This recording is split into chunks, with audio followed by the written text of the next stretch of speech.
Hey, gang, coming up on our Finding Better podcast, I've got Linda Grizely joining me, and we're going to talk about all things money and building your wealth. It's a great topic because you know what? The fact of the matter is, money is one of the most frustrating and elusive things in our lives because we can never get enough of it, right? And so we're going to talk about Linda's journey, starting off as a 16-year-old mom and building her life into the amazing life that she has today. Now, here's the thing. Wealth is not defined as how much money you make. It's based on how much money you keep.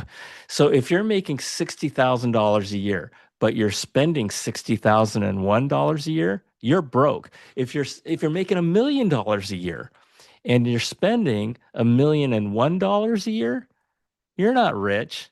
Again, you're broke.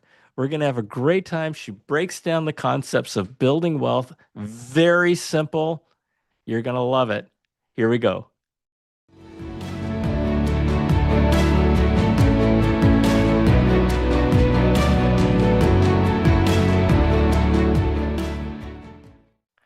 Hello, hello, hello, and welcome back to our Finding Better podcast. My name is John Suzuki, and I am your host.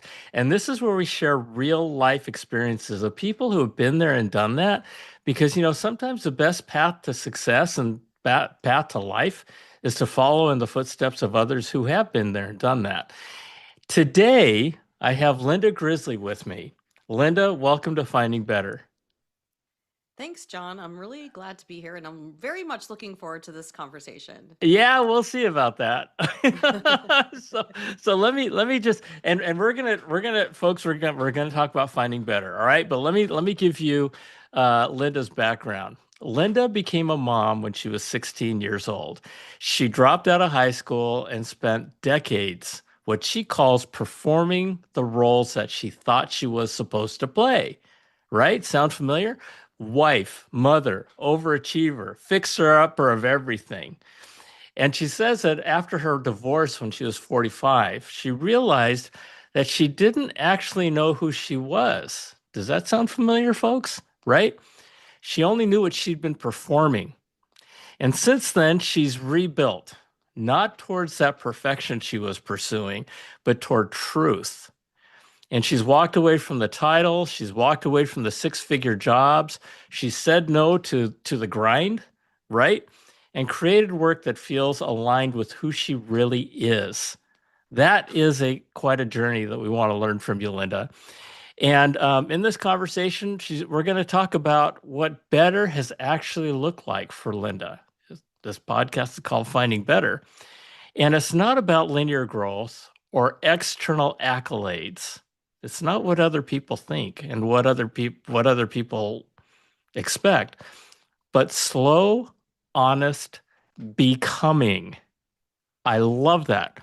And how that journey from a single team mom to what she calls a financial truth teller. Okay, we're going to talk a little bit about money, led her to create a framework that helps other women come home to themselves financially and otherwise. And we're going to talk about finances and we're going to talk about otherwise.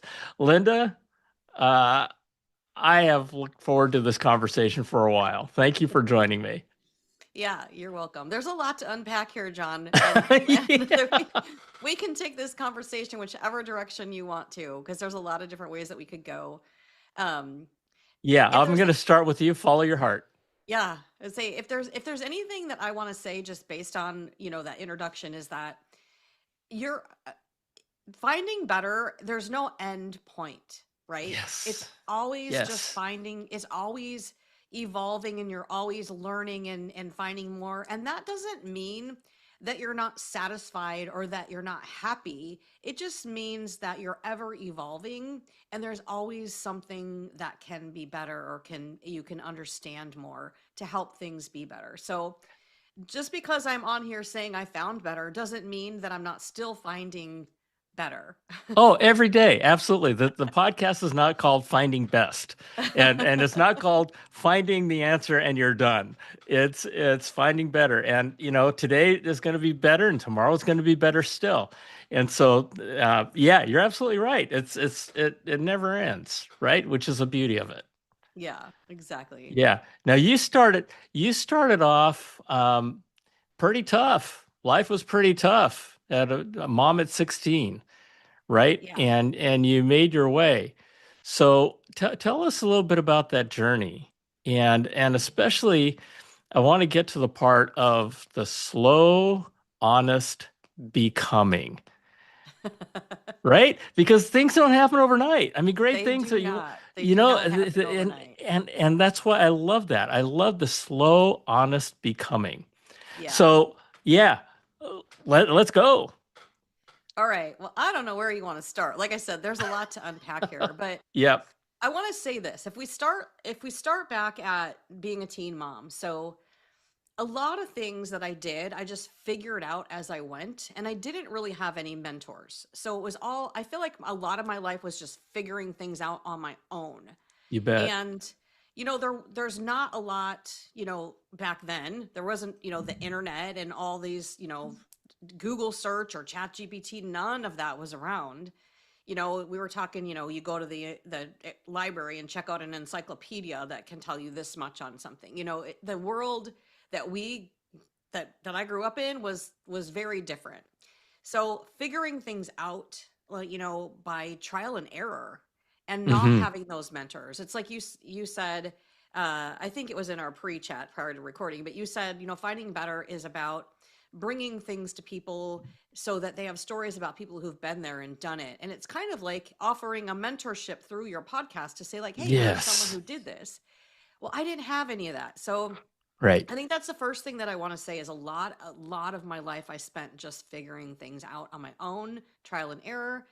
And what I didn't realize is that, like, becoming a teen mom, I mean, obviously, not obviously, but it wasn't a choice that I just made, like, to be pregnant, right? It was not obviously, there were choices that I made, but the choice to be pregnant and have a child was not purposeful.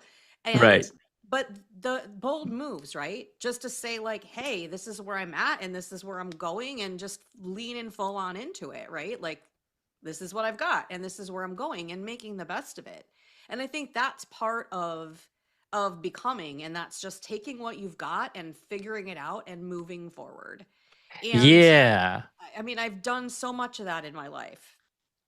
And you know, and part of it is a choice. It's all choices, but one of the choices that you made is not to blame somebody else for your problems. I mean, what I heard you just say is that you took your life, you sat back and you said, "This is what's going on. Now let's get on with it." Yeah. And you didn't blame God, you didn't blame your partner, you just got on with it. And Yeah. that's awesome. It's especially at 16 years old. That's tough, right? Yeah. I mean, that's it. Those are to make those kinds of decisions that you're taking responsibility for your life is a pretty big step for a 16-year-old. Absolutely. And I don't think that I realized then. I mean, looking back, it was a I didn't realize what type of step it was. Like, to me, it was just like, this is where I am and this is what I'm doing. Right, And right. it wasn't like a conscious thought about like what a bold step it was to just lean into it and just go with it and figure it out. I mean, I know that there's a lot of other people that have done this too. Um, but anyway, I think that was like the framework for a lot of the things that happened throughout my life, as far as like leaning in and just being like, okay, this is where I am. And thinking about like resiliency and just saying, like, okay, you know, you might call it sometimes like a Stockdale paradox, which is where that things are bad and you want to be optimistic, but you also have to realize the truth of where you are. Hmm. And so realizing the truth of where you are and being optimistic at the same time are kind of contradictory, but that's one way that you figure things out when you get through, because you have to realize that, okay, this is a big deal and there's some things here I need to work through. And then you also have to be optimistic to be like, yes, I'm going to get through this and it's going to be wonderful. And I need to do all the things to make sure that that happens. That's really interesting. That recognition of where you are and and moving forward. Um, I think about people, folks today, and I mean, life is hard. Life's not fair, right? shit happens, right? And like they say, it's not a matter of whether bad stuff is going to happen. It's how you respond to it, Right. right? And it sounds like you just had that natural muscle that said, whatever happens, we just got to get through this thing and move on, Yeah. right? Yeah. And and a lot of people don't have that. A lot of people don't have that. You can call it victimhood or whatever. How did, was it a natural thing for you? And what I'm getting at is how do people get to that? How do people build that muscle so that they can, I mean, you can call it a survival instinct or something, right? But for those people who don't have that quality and want to build it, want to build that resilience, um, what were the things that how do people get there? And perhaps we can just kind of think about what you do every day. Yeah. So let me go back to say I use the term Stockdale paradox. So I want to kind of Hmm. explain what that is because I feel like that puts things into perspective. So I don't know the exact details, but there's someone whose last name was Stockdale, and Yeah, okay, good. and the he was in the he was a prisoner of war, and what he found was that the people that were overly optimistic and were just like, we're going to get out by uh Christmas or Easter or whatever it was, like saying like this is, we're just going to get out and just being optimistic on it by itself, those people ended up being depleted and felt failure because they weren't. And then the people that were you know the pessimists were just like, we're doomed, like this is it, we're gonna die, like they also were uh in a bad place or whatever. But the people that knew that they were in a bad place could be optimistic at the same time but also realistic and think about the things that could get them through were the ones who truly succeeded and survived. That's the Oh. Stockdale paradox. And like, I'm probably explaining it not as good as if you just Google it or Yeah, no, it makes that's what sense. it It makes is. sense. And I think that the idea behind it is like, for me, yes, I do think it came naturally, but I think it came naturally because of my upbringing, because I had to just figure things out a lot for myself. I was the Gen X hose drinker, like, that they talk about all the time, where they're like, you're just running around free and nobody knows where you are or what you're doing. So that's the way Okay. I grew up. So realistically, I grew up just figuring stuff out. So it was part of who I was. But I think that if you're a person who it doesn't come to naturally, the idea is to recognize when you're being pessimistic or overly optimistic and take a step back and say, okay, let me put this into perspective. I can be optimistic all I want, but if I don't bring reality into the picture and figure out what I'm going to do to get to that point of optimism that I think is going to happen at the end, you still have to be strategic about it. You can't just sit and wait for things to happen. And then if you're being pessimistic, you got to take a step back and say, okay, what's the worst thing that could happen, but what's the best thing that could happen? And how do I take steps to get towards that better thing? That example that you used of the prison and folks, I could feel it. I could feel it. I could feel, those folks who are feeling like, yeah, we're gonna get out soon. We're gonna get out soon, and soon doesn't happen when they think it's gonna happen. I mean, that kind of disappointment could really affect you emotionally and your survivability, right? I mean, that level of disappointment. On the other hand, for those people who are really pessimistic, I mean, how long can you live when you are so pessimistic that the world's going to collapse on you? And Yeah. so, and so there's that middle part that says, I am where I am, and let's get on with it and do the best we can and work towards our survival. Yeah. That seems to be the a pretty good place to be. Yeah. So, and it goes back to, in a sense, that slow, honest becoming, right? Because freedom didn't happen overnight, but it did, they eventually got out, but just being deliberate and honest about it, Yeah. right? So, so, um, so you had gone through life performing for others. As we said in the introduction, you played the roles that you thought you were supposed to play. A lot of people are in that space right now, right? They're playing the role they're supposed to play of the wonderful wife and the great mother and the overachiever and the fixer of everything, right? Um, how did you come to that realization that you were only performing and you weren't living you? I didn't come to that realization until much later, like after. So I got married young, and then after I had my daughter, I got married when she was like 5, and then I had two more kids, and I was married for 23 years. And then I got divorced and had to figure everything out again. And it probably wasn't until, I don't know, a few years after that when I started to really open up like my internal journey, like figuring my own self out. Because I never had done that. I had always just been, like you said, like doing and performing Hmm. and getting by, but never really looking inside and trying to understand things.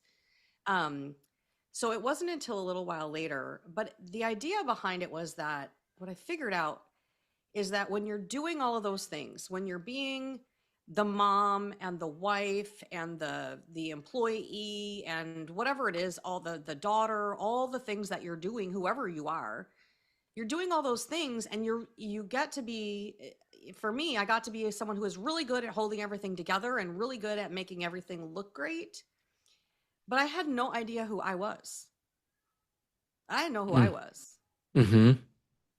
Who is Linda? Who is the person that's doing all this stuff? And what am I doing and then what am I doing for me? Um, and I honestly just started asking myself that recently. What am I doing for me? So this is part of the still becoming. Like I'm still becoming. Like I'm still just now like, who am I? Mm-hmm. And what is my calling? Like what am I supposed to be doing instead of all these things that I feel like I should be doing? Right. So it's Right. been this ongoing process. I would say since I got divorced in what 2014, so it's been 11 years that I've been figuring all of this out.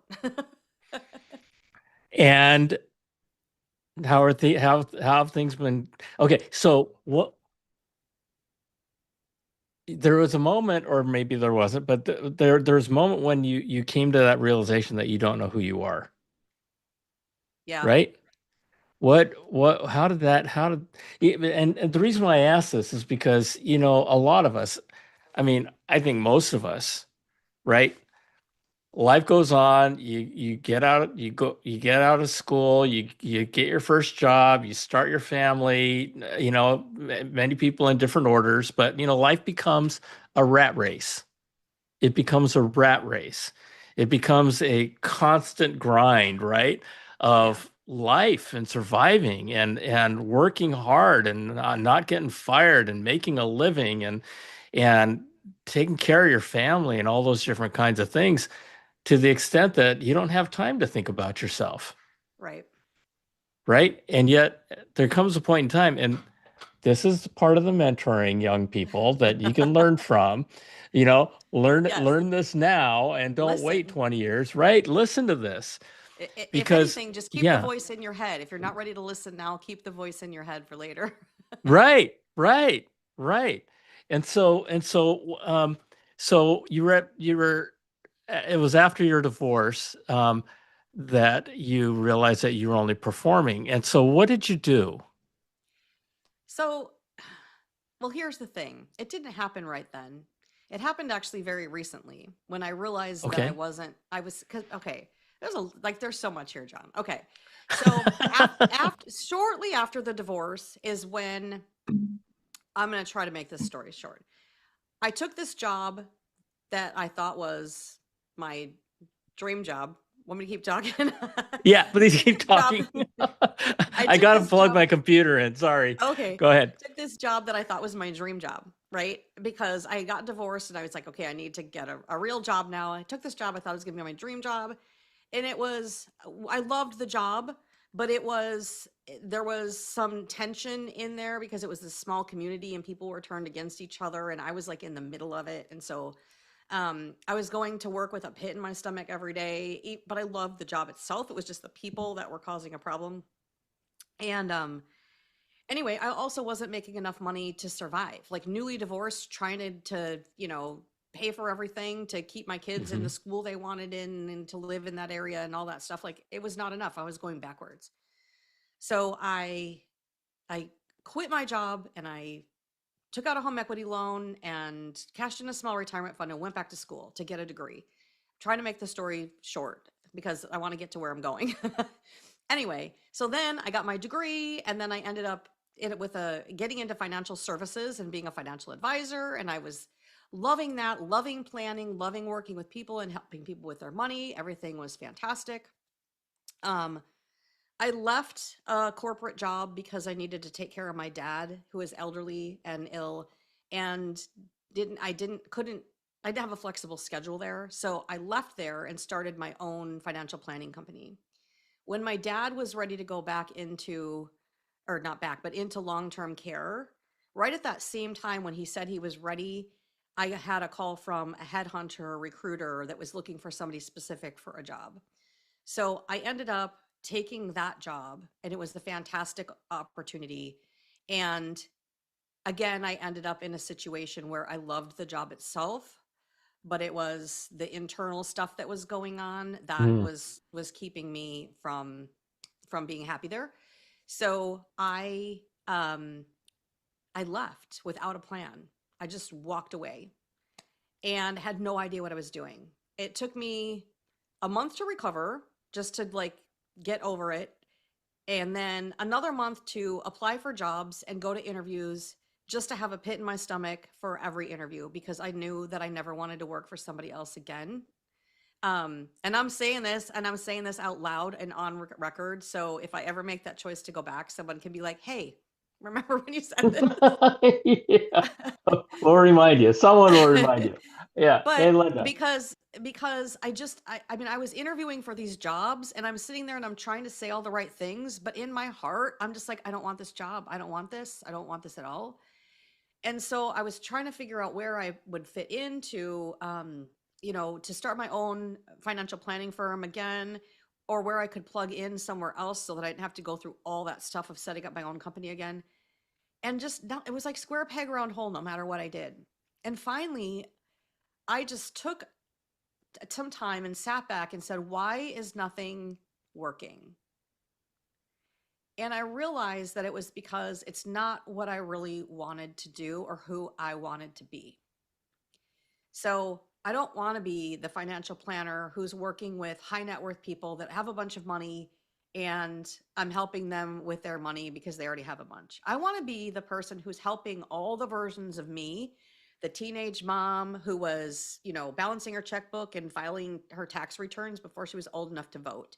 I want to be helping the mom who's like a young mom of three, married, trying to hold everything together and figure things out. I want to help them understand their finances and start saving so that they have some sort of nest egg when they get divorced 23 years later. Hopefully they don't, but And then the people who are divorced with kids at home still, or even not kids at home, but just trying to figure everything out again because they're trying to rebuild things. I want to help those people. None of those people that I was could afford me as a financial advisor. Interesting. How cool is that? Yeah. No, seriously, how cool is that? I mean, you wanted to say you wanted to help people like you, basically, right? Yeah. And and just like you couldn't afford a financial advisor, either can these people. And Right. so, okay, what a wow, that is cool. So then did you built your, I presume, but this is your story. I presume you built your financial advising business around those clientele. Yeah. So I don't do financial advising because I Okay. dropped my licenses. Okay. So I do financial coaching and education. So Nice. I'm teaching people how to do their finances, teaching them how to invest, teaching them how to do their financial plan, teaching them about saving. So and I can coach them through things. The things that I can't do without my license are give financial advice specifically. So I can't tell you, hey, this is how you should invest your money, or even, Mhm. hey, this is where you should invest your money. I can just teach you about the options, explain to you what they mean, and then let you make an educated decision, which is probably the way it should be anyway. And then I can help people, Right. figure out their financial plan and teach them how to do it themselves. That doesn't mean that nobody needs a financial advisor. It just means that most of the clients that I'm talking to aren't ready for that yet. And they may be at some point, and when they are ready, then they'll have all this knowledge to go in with so that they know more of what's going on and what to talk about and how what questions to ask. Yeah. Yeah, that's wonderful. I love that. I love that. Because I've gone through lots and lots of financial advisors, and it took me, oh, I don't know, call it 35 years to find the right one for me. And here's the upshot, and it's exactly what you're talking about, Linda. I find this guy, he's a wonderful guy, and he says, I'm just gonna teach you. My job, I'm not gonna make the decisions on what you're gonna invest in. I'm going to teach you, and you make the decisions, right? And and that's exactly what it sounds like you're doing. And I'll tell you something. It's the basics. I did a brown bag lunch series with a bunch of people I worked with where I just talked to, I'm not a financial advisor either, but I just sat down, talked with a lot of young people who were starting their professions on how to manage their money. These people are in high tech, they're making a lot of money. And one of the things I learned very early on is that wealth is not defined by how much money you make, it's by how much money you keep and how much money you have. And there's a book back in the 70s called The Millionaire Next Door, and it Mm, talked about the demographics of millionaires, real millionaires. And the thing that I got out of that book was that the book said 80% of the people who you look at who look like $1 million, who are driving BMWs, who are driving Mercedes Benzes, are flat broke, right?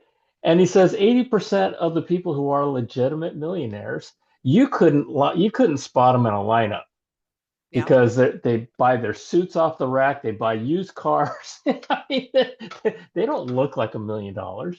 Yeah. And and that one premise of it's not a matter how much you make, because a lot of these people make a lot of money. But if you're making $100,000 and you're spending $101,000, you're broke. You're not rich. You're in debt. You Yeah. may look really cool. So do you teach people stuff like that? Oh yeah, definitely. I definitely teach people stuff like that. Yeah, Yeah. because that's really important. Yeah. You know, we live in such a spend culture. We live in such a culture of instant gratification. And the statistics are really, really bad in terms, just one statistic of, what percentage of Americans have $2,000 in savings? Not many. I mean, less than half, and it's crazy. It is And of course, crazy. and of course, you have the credit card companies who want you to go and who want you to spend money on their card because you're going to pay them 28% in interest every time Yeah. you don't pay off the card. So, what are some of the things that you learn that you teach people in that whole area of finances?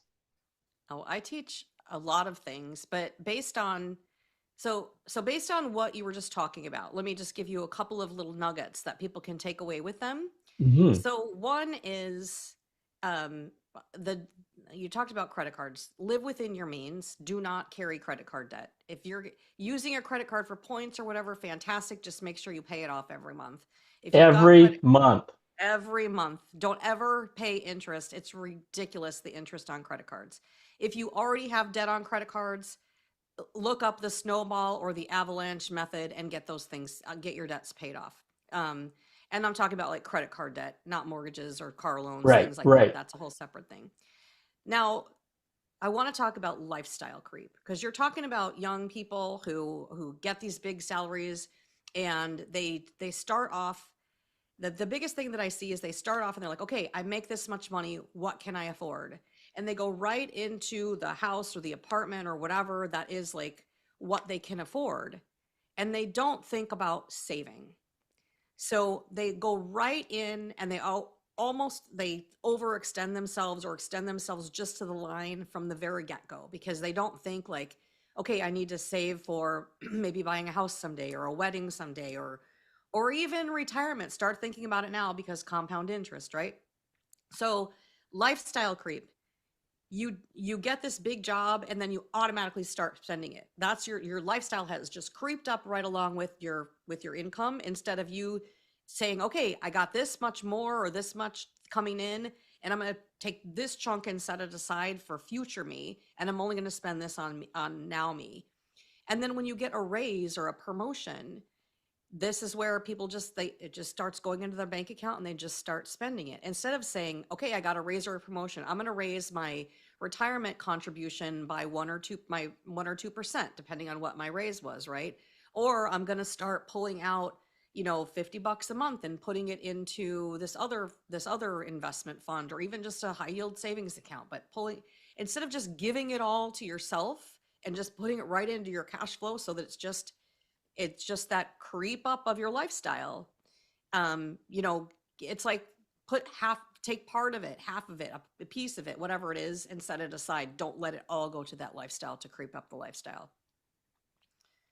You know, that lifestyle creep happens can happen very quickly without you even knowing it's happening, Yeah. right? And part of the problem is keeping up with the Joneses, right? You see your buddies out there buying a new car, and you go, "Oh man, I'm a loser if I don't get a new car." Or you see people, spending their, it's really hard, and it goes back to part of it goes back to what you said at the beginning of performing for others and living the life that other people expect of, being the perfect mom, being the perfect wife, being the fixer.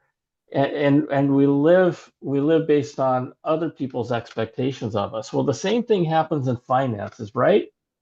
Right? You want to keep up. You want to stay ahead. And holy cow, if your friends are buying uh, the latest fashion and clothes, you have to too. That's a really tough way to live. It is. And And, and and John, if you think about it, people don't talk about money. They don't talk about money. They don't say, "Oh, I make this much money," or "Oh, I have this much money saved in the bank." But they flaunt those clothes, they flaunt that car, and so that's their way of talking about money without talking about money. ooh, you're right. That's so right, right? Yeah, Because nobody talks about how much money they make, but they right, certainly because like that's to frowned show it. upon. Yeah, Yeah, that, oh, that's kind of that becomes something of an insidious cycle, doesn't it? yeah, it does. And Because so it's all then about showing. it is. And then that's when they start to assume, like, if you're the guy next door and you don't have as nice a car as the rest of the people in the neighborhood, then they're like, "Oh, that guy must not be doing so well." When really that guy's doing better because he's putting his money into his retirement fund That's or his right. savings and not into his car. That's right. I remember, oh gosh, this might have been 30 years ago, when we first moved to Seattle. We were trying to figure out where we wanted to live, right? And we settled on this one little neighborhood, but before we settled on this neighborhood that we've lived in now for over 30 years, we were thinking about other places. And I turned to my wife and I said, "You know what? I do not want to live in a neighborhood where driving around in my Toyota is frowned upon." We're because everybody else is driving these fancy cars. I don't want to live in a neighborhood where if I don't rent ponies for my kid's birthday party, that people think I'm a loser. Yeah. I'm like, and we made that decision. We made that decision that that's not what we're going to do. That's not the rat race that we're going to live. Yeah.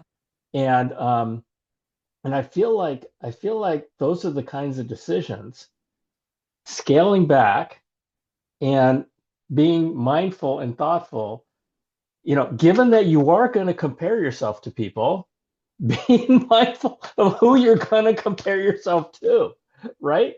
Yeah.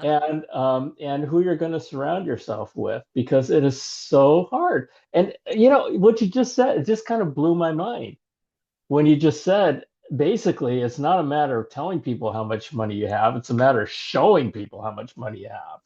Yeah. And that becomes that downward cycle to bankruptcy, Yeah. right? Or waking up one morning and going, well, I don't have any money. What happened? Yeah. I mean, all Right? those things when you get to retirement, and we all retire whether we think we're going to or not. There is something will happen that makes us retire. And That's when you get there, like if all you have is the fancy cars and the clothes, and what does that matter anymore? You can't live off of your fancy car and your clothes. You got to live off of your savings. everybody retires. I love that. I've never heard that either. That Well, they might everybody retire. retires. They might retire abruptly, but Yeah. Out of plan, yeah, right? yeah, Yeah, yeah. So as you're talking to folks and you're helping folks, um, what would you say? I know you have a lot. You have a lot of things that you do, that you share with folks in terms of talking to them about finances. What are a couple of takeaways that my audience can apply right away? sure. So We talked about the credit card debt. we Get did, the and hell out of credit card debt. And yeah. if you have a balance on your credit card, get it the hell out of your life. Because, as long as you have credit card debt, folks, here's the thing. And Dave Ramsey says this. Everybody says this. As long as you got credit card debt, you're going to stay broke. Yeah, this is true. I mean, I don't agree with Dave Ramsey on everything, but I definitely I, agree I with him don't on either. that. Exactly, exactly. And so, but yeah, that credit card debt thing, folks, don't get stuck in the trap. The credit card companies want you to keep spending money. Yeah, They want to make it easy for you to spend money. And they yeah, want you to be in debt all the time because you're paying 28% interest. So stop it, snap out of it, make that decision. All right, what's next? yeah. Some of them are over 30 now, John. Okay, so Over 30. Oh my God. Yeah, some of them are over 30 now. Okay, so here's the thing. Um, don't have credit card debt, and if you need a way to pay it off, look up the snowball and avalanche methods. got Think it. about the Stockdale paradox. If you're in a bad situation, be optimistic, but also be realistic. Um, don't let lifestyle creep take over. Make sure that you're making intentional choices when you get a raise or a new job. What else did we say? Those were the main things. I Those would were the also main things. say, yeah, I would also say when you're talking about credit card debt, a lot of you have to know who you are and your personality. So a lot of what I do in my money work is talking to people about who they are so that we work with them instead of against them. So if you're a person that's not going to be able to handle having that credit card without using it and carrying a balance, and I'm not saying cut it up. You can cut it up, but Okay. lock it away, put it behind break glass in case of emergency, but know Oh, yourself. Know yourself, you know? Um, and so part of that is the personality. And um, one of the things that I do, my main thing that I teach people is called the MeMoney method, and it's putting a line item for yourself as far as like money you can spend on yourself. And if you can do only one thing with budgeting or watching your finances, I would say that's it. Do the MeMoney, which is put aside amount for you to spend on you, on the things that you want that aren't necessarily needs, and make sure you're living within your means of that if that's one thing that you could do.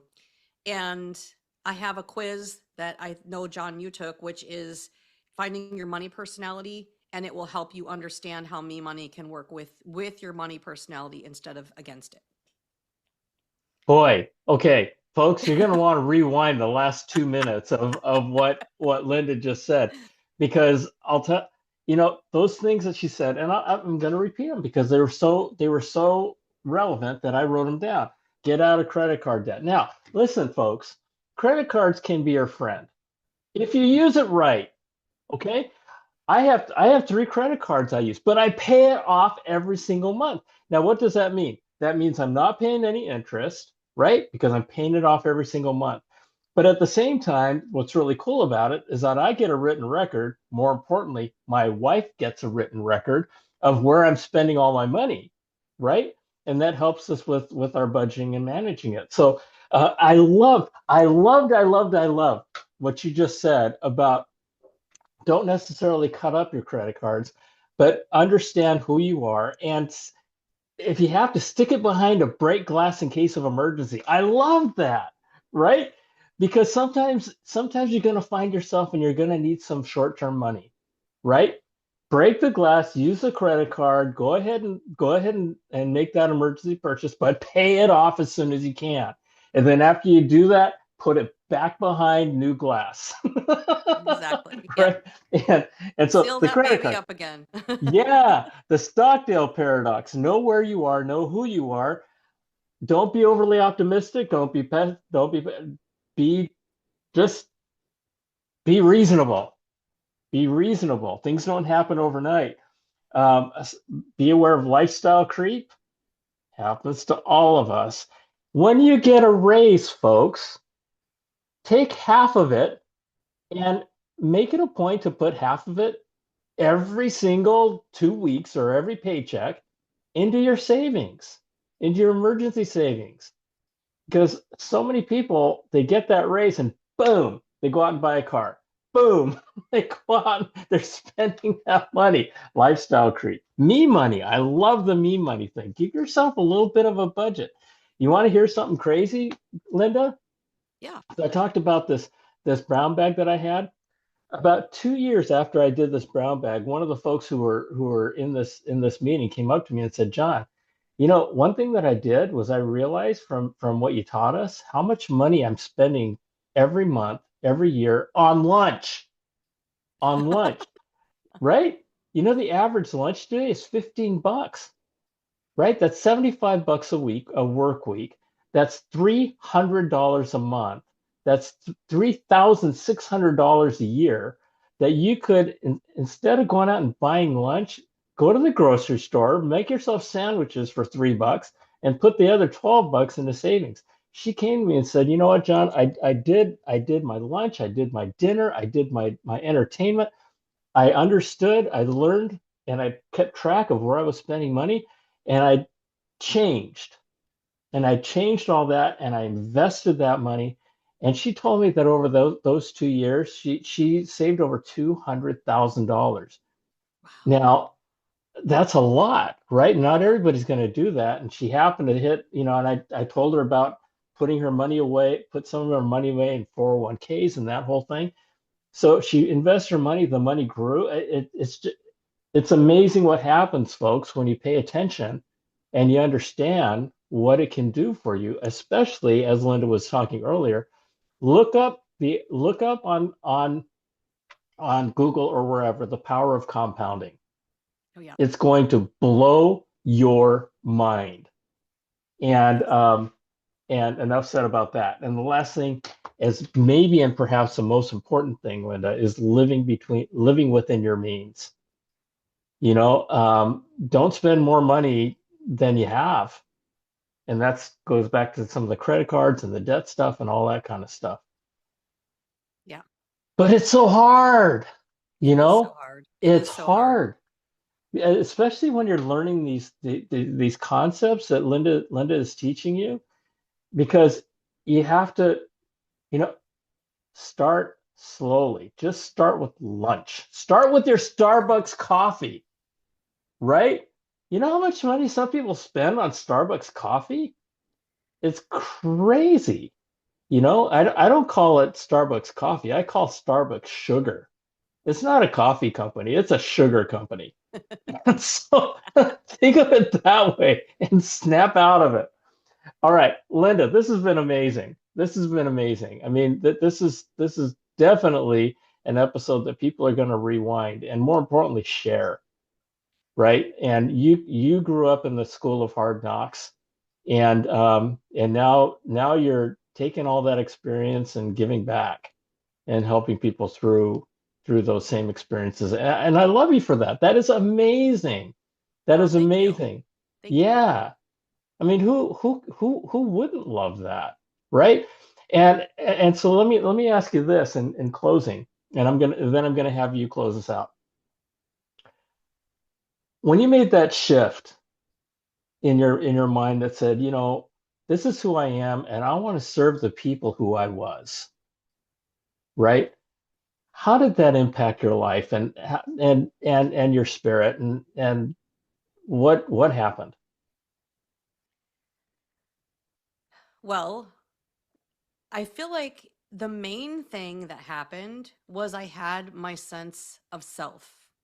Remember how I talked about for so many years I had done, and now I'm still, 11 years post that divorce, and I'm remarried, but and I have a different view of myself as it is, but Mhm. I really think that making that decision and going through that where nothing was fitting and everything just felt wrong, and then sitting back and saying, why does everything feel wrong? And what is it that's keeping me from moving forward in that direction? And it was just like, that's not what I want to do. That's who I am. Who I am is the person who wants to serve who I was. I don't want to work with people that already have a bunch of money. I mean, that's great and I can do great things for them, but I feel like they're already okay. I want to work with Right, people that aren't right. okay. Or maybe they are okay, maybe they have money, maybe they just don't know who to trust or where to start. And I can give them a person to trust and somewhere to start before they start go working with an advisor who might sell them a product or just have them move their money over to manage it just to get, to earn a buck. And I'm not saying anything bad about financial advisors. There's just so many different types. So, Yep, yep, yep. Well, it sounds like you're a lot more centered with who you are, that you are right, and yeah, that I am. you're I you're am you're you're still enjoying what you do still becoming, still finding better every day, but yes, I every am. day, every day. So what close us out, Linda? What do you want to tell folks out there? I would say always start with you. Put yourself first. And I don't mean like be selfish and be, a narcissist or anything like that. I mean, think of you, think of who you are. Make sure you're bringing yourself into the equation, whether that's with your job or your life or your money. And I think that's the biggest thing is you have to know who you are and how you interact with money, who you are and how you interact with the world and just who you want to be. That is, there's a lot to unwind in what you just said, There is. obviously, because And uh-huh. as women, and men do this too, but as women, we put ourselves last a lot. We take care of everybody and everything else before we take care of ourselves. That was a great close, right? Because you wrapped it up. You started off by saying start with you, and Yeah, then you ended up by saying because we as women tend to always put ourselves last. yeah. That's awesome. That's awesome. Linda, you're amazing.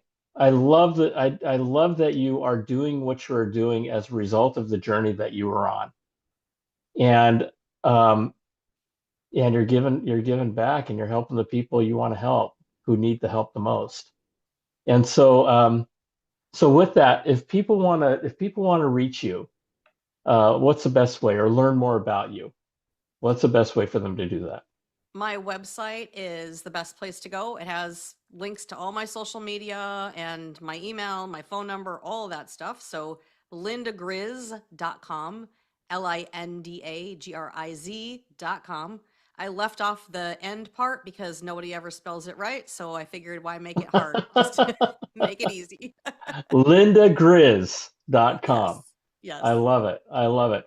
Linda, thank you for joining me on Finding Better. I love you. God bless you, and keep doing it. Keep going. You're shining your light all over the place. It's wonderful. Everybody, this is when you're going to want to rewind. You're going to want to listen to. You're going to want to share. Okay, because the concepts that we talked about, they work. And if you implement just one of the things that Linda talked about, you're going to be amazed. You're going to be amazed at how things are going to be different for you. Better, always better. Okay. So with that, I love you. God bless you. Thank you for joining us. Share this, share it, share it, share it, and we'll see you next time. Bye. Bye, everyone.